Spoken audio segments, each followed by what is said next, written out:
किसी ने बड़े कमाल की बात कही है कि ना परेशान किसी को कीजिए, ना हैरान किसी को कीजिए, कोई लाख गलत बोले आप मुस्कुरा के छोड़ दीजिए। नमस्ते दोस्तों, मैं हूं आरजे कार्तिक। एक बड़ी छोटी सी कहानी एक व्यक्ति की जो जब भी गाड़ी चलाते थे, सड़कों पर निकलते थे तो बड़ा गुस्सा करते थे।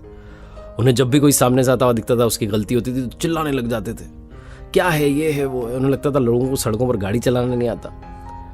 एक दिन उन्हें एयरपोर्ट जाना था, फ्लाइट पकड़नी थी, तो उन्होंने अपनी गाड़ी घर में ही पार्क की और कैब बुक की। जो कैब के ड्राइवर साहब आए वो देखने में बड़े सौम्य से सज्जन से दिख रहे थे। ये पीछे जाके अपनी सीट पर बैठ गए, ओटीपी बताया, कैब ने चलना शुरू किया। घर से निकले, थोड़ा सा बाहर निकले थे कि सामने से एक बाइक वाला आ गया रॉन्ग साइड। ये पीछे चिल्लाने लगे, देखो कैसे चलाते हैं, ये करते हैं। कैब वाले ड्राइवर साहब कुछ नहीं बोले, वो मुस्कुराते हुए आराम से अपना गाना गुनगुनाते हुए चला रहे थे गाड़ी। एक दो सर्कल क्रॉस किए तो नो पार्किंग में से एक कार वाला निकल करके आया और इनकी गाड़ी के ठीक सामने आ गया। अगर टाइमली ब्रेक नहीं लगता तो इस कैब की टक्कर उस कार से हो जाती, बड़ा एक्सीडेंट हो जाता। ये सारा सीन हुआ ही था कि वो जो गलती से आया था, जिसकी गलती थी, उसने अपना शीशा नीचे किया और इनको गालियां देने लगा। इस कैब के ड्राइवर को सुनाने लगा, ऐसे चलाते हुए बहुत उल्टा सीधा बोल रहा था। लेकिन इस कैब के ड्राइवर ने कुछ नहीं कहा, कोई रिएक्शन नहीं दिया। मुस्कुरा करके, हाथ हिलाते हुए, नमस्कार करके आगे अपनी गाड़ी चला दी। एयरपोर्ट की तरफ पहुंचने वाले थे। जो पीछे बैठे थे भाई साहब, जो सड़कों से बड़े गुस्से में रहते थे, सड़क पर लोगों से बड़े गुस्से में रहते थे, उन्होंने कहा कैब वाले से कि भाई साहब एक बात बताओ, पहले बाइक वाला आया, आपने कुछ नहीं कहा, कोई बात नहीं। अब की बार तो मेजर एक्सीडेंट हो जाता, हम हॉस्पिटलाइज्ड हो जाते, हमें चोट आ जाती, आपने तब भी कुछ नहीं कहा। और चलो कुछ नहीं कहा, सामने वाला आपको सुना रहा है, जिसकी गलती है वो आपको उल्टा सीधा कह रहा है, गालियां दे रहा है, तब भी आप चुप हैं। मुस्कुरा करके, हाथ हिला के, नमस्कार करके आगे निकल आए।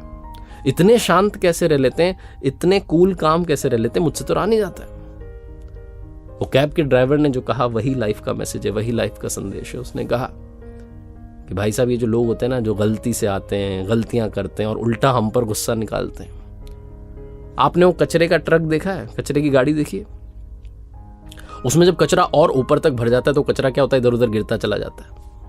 ये उस कचरे की गाड़ी की तरह, जिनके दिमाग में इतनी फ्रस्ट्रेशन, इतना गुस्सा, इतनी निराशा आ चुकी है कि ये बस दूसरों पर अपना गुस्सा, अपनी फ्रस्ट्रेशन निकालना चाहते हैं और हमारे जैसे लोगों को शिकार बनाते हैं। अगर हमने भी रिएक्ट करना शुरू कर दिया तो हम इनका कचरा जो है अपने पास रख लेंगे। हम भी धीरे धीरे इंसान से वो कचरे की गाड़ी बन जाएंगे और फिर हम भी अपना फ्रस्ट्रेशन, हम भी अपना गुस्सा दूसरों पर निकालेंगे, अपने से कमज़ोर को शिकार बनाएंगे, उसको जाकर के सुनाएंगे। मैं अपने घर पर जाकर के घर वालों पर गुस्सा निकालूंगा, अपने पैसेंजर्स पर गुस्सा निकालूंगा, बाकी के ड्राइवर साथियों पर गुस्सा निकालूंगा। इसलिए मैं एक काम करता हूँ, उचित दूरी बनाता हूँ, मुस्कुराता हूँ, हाथ जोड़ता हूँ, नमस्कार करके निकल जाता हूँ। इनका कचरा एक्सेप्ट नहीं करता हूँ। लाइफ में बहुत लोग आपको उकसाने की कोशिश करेंगे, आपको गलत रास्ते पर चलाने की कोशिश करेंगे, लेकिन आपको कचरे का ट्रक नहीं बनना है, आपको एक बेहतरीन इंसान बनना है। एक बार फिर से वही बात जो अक्सर आपसे कहता हूँ, ऊपर वाले के आशीर्वाद, अपनी मेहनत और अपनों के प्यार के साथ कर दिखाओ कुछ ऐसा कि दुनिया करना चाहे आपके जैसा। देखते रहिए हर सोमवार सुबह 9:30 बजे मेरे साथ एक नई कहानी और हर शुक्रवार सुबह 9:30 बजे लर्निंग सीरीज का एक नया वीडियो।